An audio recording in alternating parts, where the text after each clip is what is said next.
Quand on pense à un spa, on imagine tout de suite des huiles essentielles, une musique douce, mais en réalité, derrière tout ça, il y a un véritable labo de physique. C'est un peu fou, non? Aujourd'hui, on va justement explorer la science qui se cache derrière les soins de beauté.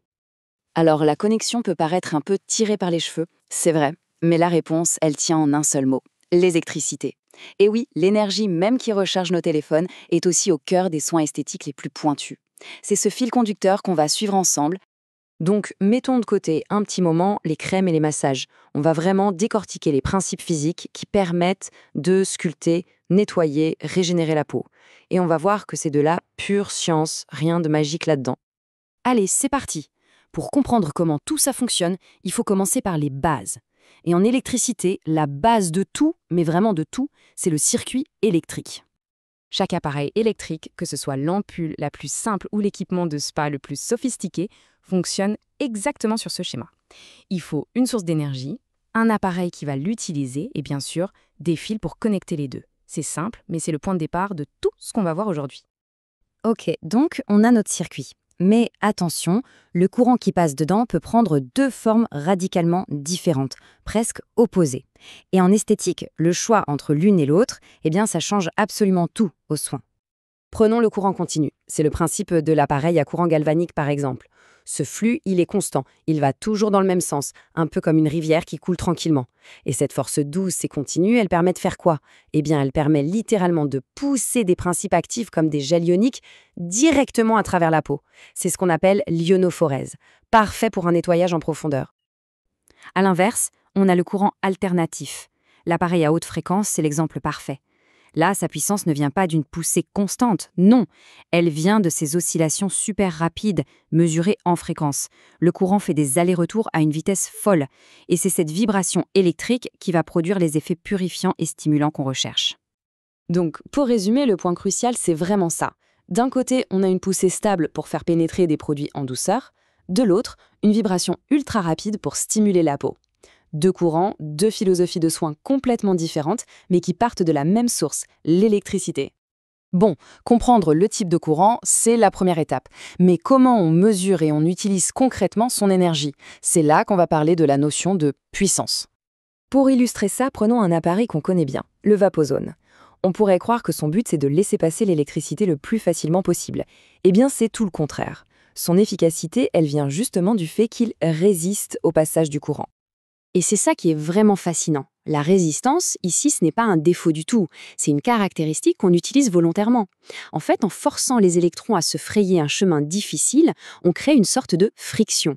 Et cette friction, elle génère de la chaleur. C'est cette chaleur qui fait bouillir l'eau et crée la vapeur. C'est le fameux effet Joule. Maintenant, pour bien comprendre la puissance, il faut maîtriser deux concepts. Le premier, c'est la tension. Mesurée en volts.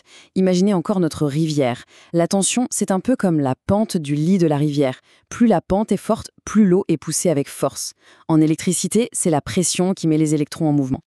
Le deuxième concept, c'est l'intensité, en ampères.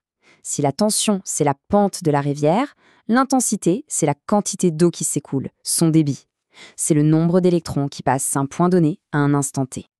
Et voilà la magie. Mettez ces deux idées ensemble et vous obtenez la puissance. La force de la pente multipliée par la quantité d'eau, ça donne la puissance totale de la rivière, non? En électricité, c'est exactement pareil. La tension fois l'intensité, ça donne la puissance en watts. C'est ça qui mesure l'énergie consommée à chaque seconde. Et ce graphique illustre ça parfaitement. Regardez la différence. Un appareil à haute fréquence, ça consomme très peu, environ 20 watts, à peine plus qu'une petite ampoule. Par contre, un solarium, là, on parle d'une puissance énorme, presque 2400 watts. C'est colossal. La puissance, c'est donc vraiment la clé pour comprendre la consommation d'énergie d'un institut. Ok, donc chauffer, pousser, c'est déjà pas mal. Mais l'électricité a des tours encore plus surprenants dans son sac. On va maintenant entrer dans les applications les plus sophistiquées, là où ça devient vraiment bluffant. Cet appareil, la balance à bioimpédance, ne se contente pas d'utiliser l'électricité pour fonctionner. Il s'en sert pour analyser le corps de l'intérieur.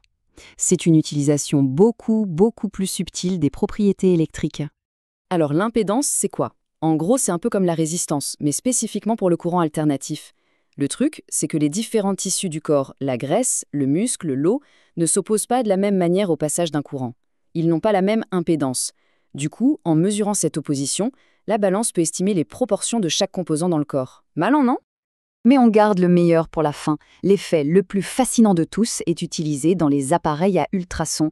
Et là, on arrive vraiment au sommet de l'ingénierie esthétique, là où l'électricité se transforme en quelque chose de complètement différent. C'est un phénomène presque magique qui est au cœur des soins de remodelage corporel. La piézoélectricité. Le mot peut faire un peu peur, mais l'idée, c'est comme une sorte de dialogue, de conversation entre deux mondes. D'un côté, le monde mécanique, la pression, la vibration. De l'autre, le monde de l'électricité. Eh bien, les matériaux piézoélectriques comme le quartz, ils sont les traducteurs parfaits entre ces deux mondes. Voilà la première partie de la conversation. On prend un cristal de ce type, on appuie dessus, on le déforme, et hop, il produit de l'électricité. C'est l'effet piézo direct. C'est le principe de certains allumes-gaz. Le clic mécanique, c'est une pression sur le cristal qui crée l'étincelle électrique. Et maintenant, la deuxième partie du dialogue, celle qui nous intéresse le plus en esthétique. C'est l'effet inverse. On applique un courant électrique au cristal, et qu'est-ce qu'il fait? Il se met à vibrer à une très très haute fréquence. Ces vibrations mécaniques, ce sont précisément les ultrasons qu'on utilise pour régénérer les cellules ou tonifier les tissus. En gros, on a transformé l'électricité en mouvement. Et voilà, le tour d'horizon est complet. De la simple résistance du vaposone qui produit de la chaleur, à la conversion incroyable d'énergie des ultrasons, en passant par les flux continus et alternatifs, on se rend compte que toute cette technologie esthétique, ce n'est rien d'autre qu'une application hyper créative et précise des grandes lois de la physique. Du coup, la question reste ouverte. Après avoir maîtrisé la chaleur, le courant, les vibrations, quelle sera la prochaine frontière? Le magnétisme? La lumière sous d'autres formes? Qui sait? Une chose est sûre, l'avenir de la beauté s'écrit encore et toujours dans les manuels de physique. Merci d'avoir suivi cette analyse.